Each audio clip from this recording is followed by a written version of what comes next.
Hi again, guys. It's Claire, and it's book discussion. So, the course. Now, this is as simple and as straightforward as you could ever dream for. So, let's begin at the beginning. Page 1, book discussion, starts with a beautiful contents page. Nice, easy list. You can't really see it in this video, unfortunately, but a nice, easy list of all the lesson layouts. And that's what I'm going to take you through today, lesson by lesson. So, first thing. There we go. Before you start teaching, obviously, read the book. No-brainer, really. Second, research some analysis. This really helps, especially for the advanced levels. You are going to get people who want the nitty-gritty, the literary ideas, you know, what is the symbolism here? What is the metaphors? What is this guy's major theme, etc., etc.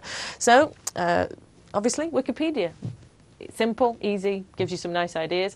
Some great websites such as GradeSaver, CliffNotes and Shmoop.com provide lots of free analysis. They give you literally sort of page-by-page analysis of the deeper meanings, should you need to talk about them, if your students ask. It's good to know. It's interesting too. I really like it. Finally, read the prepared materials. This is the simplest part. Hopefully, the course from lesson 1 right through to the end will be pre-made. All you will have to do is grade it slightly, depending on your students. But I'll talk a bit more about that in a moment.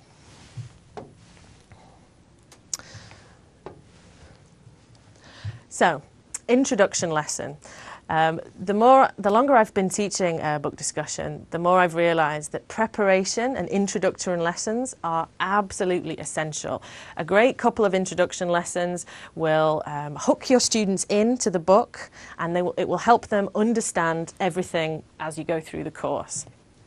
So, these are designed in the book to take 2 teaching hours. The first hour will focus on the course itself, the students, and you as a teacher. So, just to give you a little précis, we have information on what each student will learn on the course. Very important to explain. And even better, how a student will learn. It's broken down into 3 nice simple sections, and going through this before you start to make it absolutely clear is absolutely essential. Also, there'll be some getting to know you type activities, talking to the students just to get a bit of idea about what experience they have with reading. You as a teacher should take this opportunity to really sort of assess your students' levels. You know, are they a strong level? Do they have a lot of experience with reading? Have they done a bit before with fiction? Or no, are they complete beginners? Are they here interested in discussion? Are they here interested in reading? Just get a bit of a feel for what they're going to be interested in, and that will help you later on in the subsequent lessons. So, then we're moving on to the bulk of the course. This is basically lesson 3 to lesson 19 in your standard 20-hour teaching course.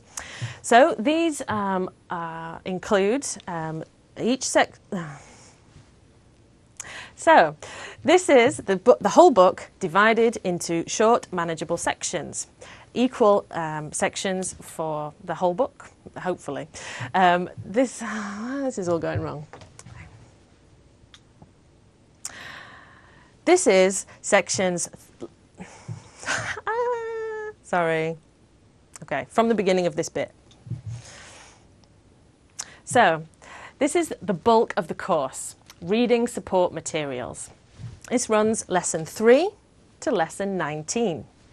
So it sections up the book into nice, easily manageable chunks. Lesson by lesson, you'll progress through the book all the way to the end.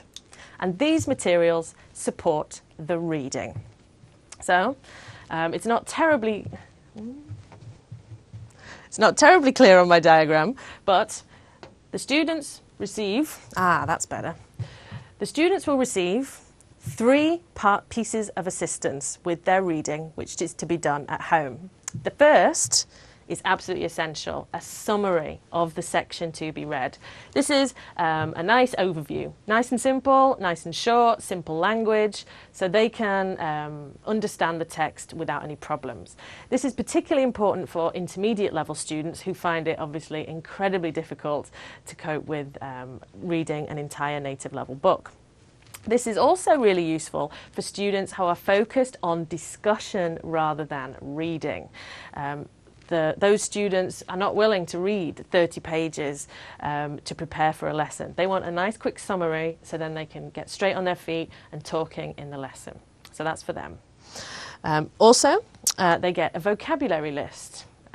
This is quite extensive. This can run up to about 5 pages depending on the difficulty of the novel, and it details every difficult word and gives a contextualized definition, which basically means it tells you what it means in the context in the book. Sometimes we try and include pictures if I can get free stuff on that. Nice and simple, great for the students. This is the part of the book that from intermediate to advanced, the students constantly talk about.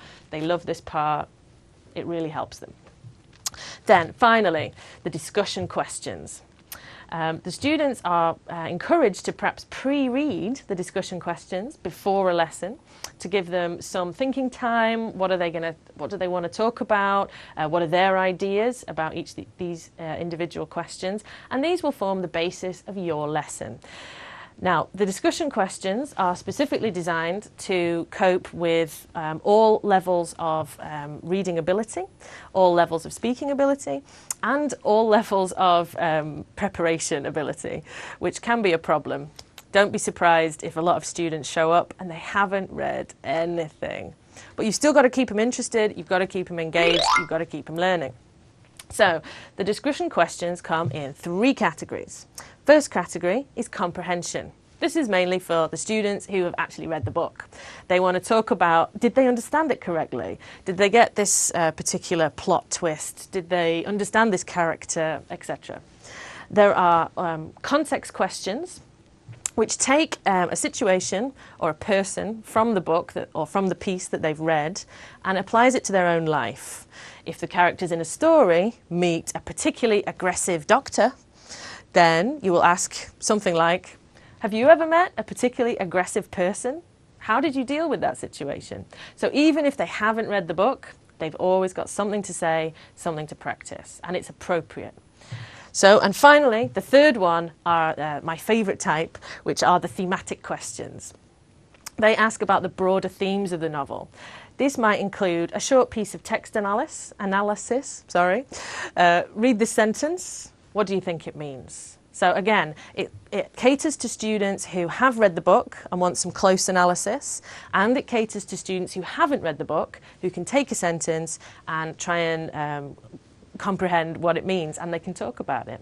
So there are your basic types of questions. So this will focus your lesson. If you've got a particularly amazing advanced group, you can pull out all the analysis questions, you can pull out all the more difficult stuff. But if you've got a lower level group who are not so good at doing their homework, you can focus on the more general stuff, the personal stuff that relates to their lives that they can talk about anyway. So it's a nice and flexible course. Oops. So, final lesson, the final review. Oops, a bit too large. The final review. This is the final hour of teaching, lesson 20. And this is the take home. This is the payoff moment for the students. This is when they get to look at the book as a whole. They get to analyse the story as they see it. Now they know the conclusions. Now they know what the result of all the plot twists were and what happened. And yeah, this is more of a sort of book club type lesson, as sort of native speakers might do when they meet just to chat about a book they've read on the whole. It also often includes some useful quotations, like some take-home pieces of the book, favourite words, favourite vocabulary, favourite phrases, just so they feel like, yeah, they've got something at the end of it to always remember the book by. So, my final tip for you guys. Relax and love it. Honestly, the thing that sells this course better than anything else is passion. If you love reading, they will love reading. And as I explained in the first video, loving it means learning more. So I can't stress this enough. Just love it and they will too. Good luck. Bye-bye.